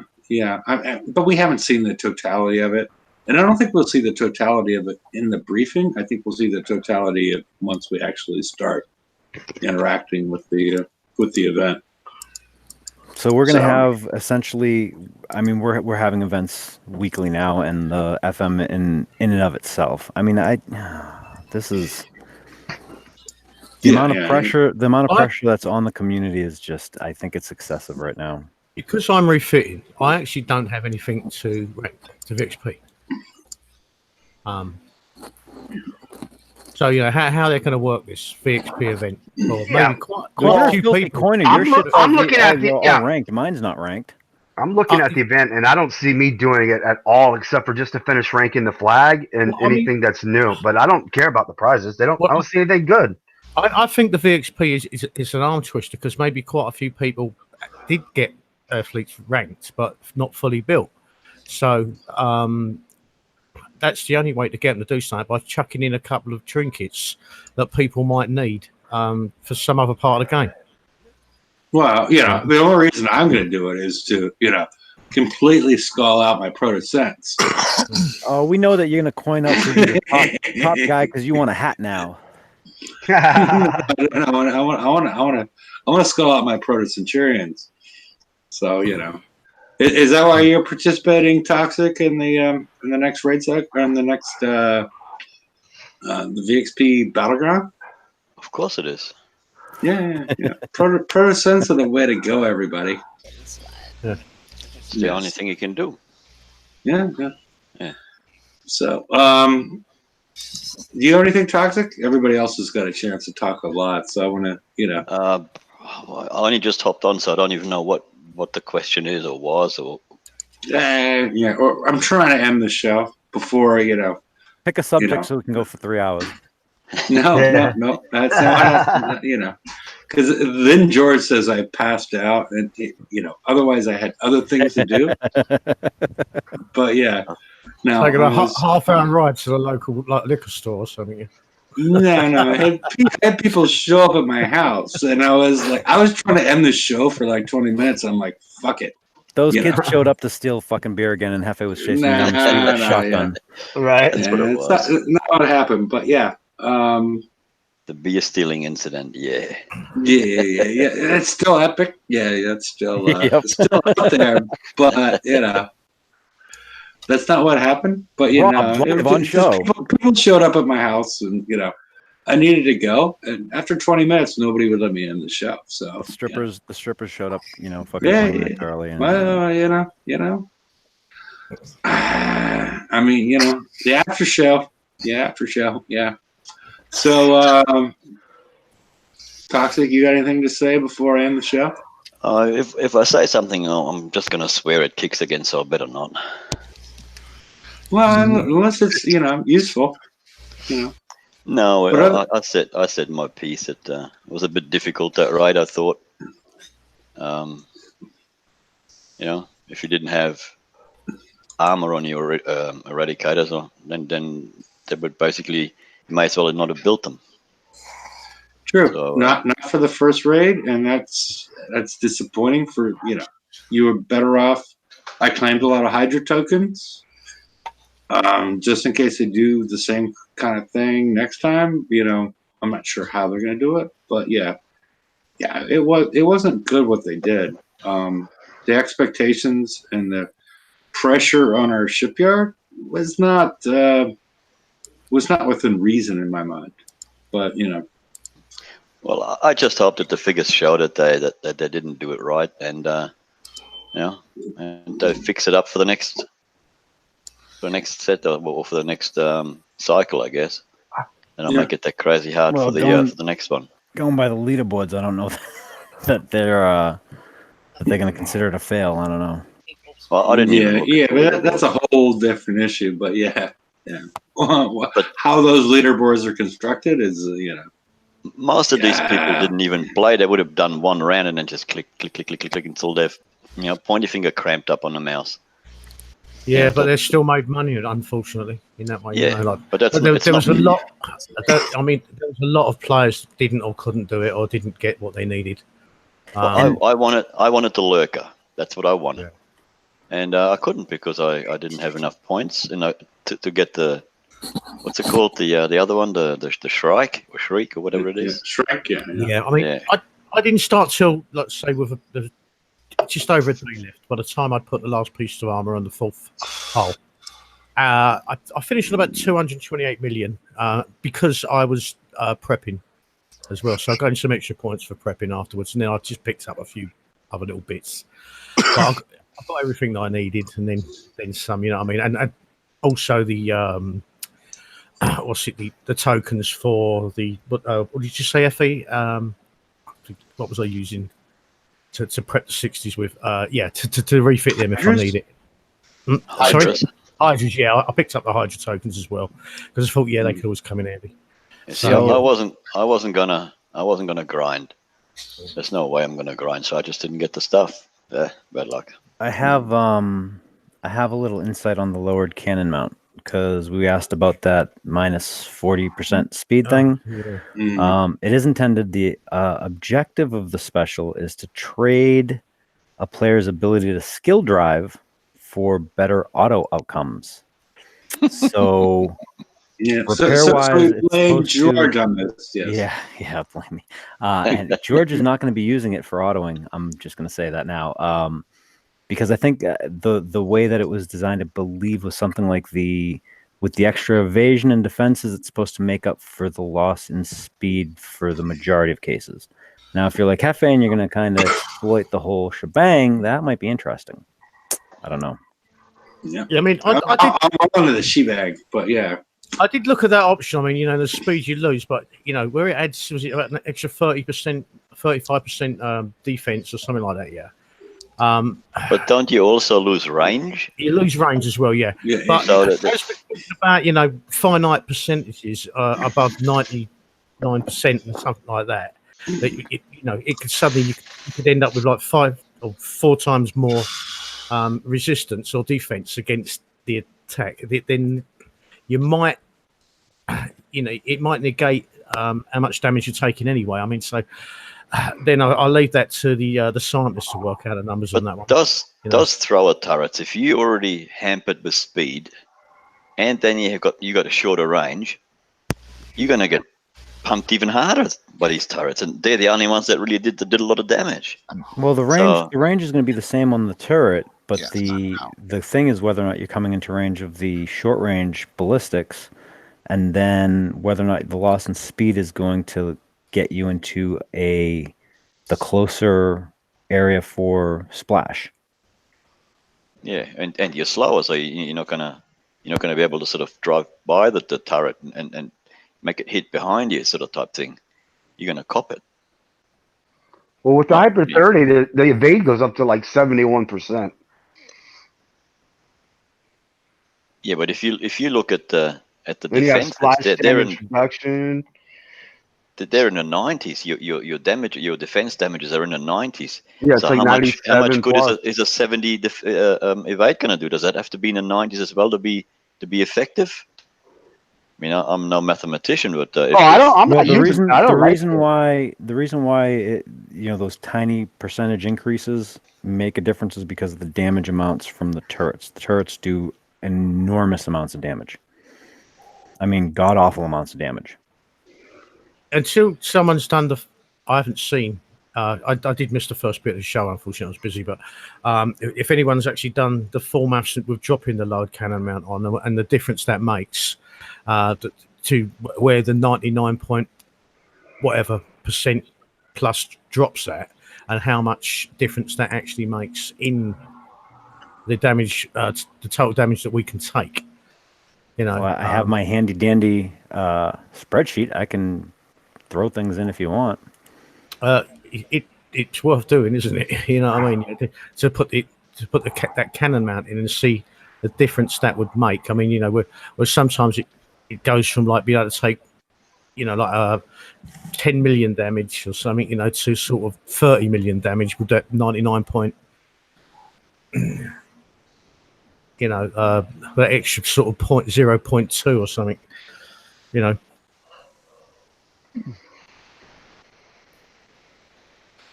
That's when it starts getting crazy, isn't it? Those little 0.2s after you get to the 99 or so, you know. Yeah, it's all over the top. It's just gone haywire, I reckon. But it just isn't a mathematical calculation that So, well, let's see. 99% of the player base can do. With Yeah. CL, if you have CL4 and 5 stacks without the frenzy, right? So we have 5 stacks CL4 and say all folded ferrite and a demo crew and siege battery. Your resistances are 99.536 and 99.530. If you throw in, what is it, 35% on each one of them? Yeah, something like that. Yeah. 35 and 35, it goes to 99.698 and 99.695. Jeez. Now that's going to be a huge difference in the amount of damage that you can soak up. But it shouldn't. It's 1.6%, or it's 0.16%, 0.16% difference. So 1600ths of a difference in ballistic, and let's see, 305 to and 0.17 in radioactive, and that, if it holds with what it was last raid, makes a significant difference in damage. Or how much you can soak up, basically, yeah. No, your resistance is how much you just don't take damage. That's what I'm saying. How much? I mean, you know, how many hits you can soak Because up? it's, Yeah. you know, those are minuscule numbers, but they make a difference. Wow. You know. Okay. It's, what the fucking else do I change? But the catch is this. You know, the catch is also this. When you have, and this is why I'm torn with the high velocity rounds and the projectile speed, because if you can get your frenzy up and keep it up, the frenzy is 50%. So that is going to be way more than lowered cannon mount can do. Now, if you can come up with a build that you're going to have high projectile speed, quick death of the turret, so you can get your stacks up and use the lowered cannon mount, that's going to be really interesting, because then you're going to have maxed out resistances better than anything else. The catch is whether or not you can actually keep the stacks up for the frenzy. Now, I don't know how it was in the raid, because I couldn't use the eradicators at all. But in the VXP weekend before it, I hit something, I got the frenzy, and as it lit up, it gone away again. It wasn't there for 7 seconds. It would have been there for maybe 1 second, if that long. I don't know how it was in the raid. Does anybody take any notice of that? It was a little bit wonky. There was a couple of times when, you know, you'd hit and, like, I was running 3 hulls, so 2 of them would get a frenzy and the other one wouldn't. And then it looked like it wasn't, like, you know how Bloodthirst, you can hit and you can hit, and so long as you keep on hitting something, you don't lose your Bloodthirst. With this one, once you get a stack, it looked like the stack itself was counting down independently of all the rest of them. So you could have max stacks, kill something, and immediately lose a stack because the first one timed out. Because I was putting something in the top and one falls at the bottom, basically, sort of thing. No. It wasn't letting you put anything on the top. It was just, once you were full, and either you have to time it, so, like, don't kill the turret until your stack falls off, or, I mean, it's just, that's. I hope they look at that. Okay, let's progress to the after show, and you know, people that are interested that watch the show, contact me, or, you know, say if you want to show up, as far as the whole idea of what you want to spend coins on and what you don't want to spend coins on. And I'm a weird person to be, you know, moderating that, but it's you know, I think it would be informative to different players, Kickside, whoever watches the show, as far as what, you know, I'm not even sure what to call it as far as where players draw the lines on this kind of stuff, as far as how they're going to spend their money. But I think it would be interesting, at this juncture in the game. So, I'm not going to call anybody out, and if you don't say anything quick, we're going to proceed to the after show. But you have your opportunity now. Or forever hold your peace. I think I'm pretty good. I mean, what else is there to say? Okay. All right. I think we got it all done. And see y'all on Friday. And best of luck, everybody. Good night. Later, people. Later, Right. everyone.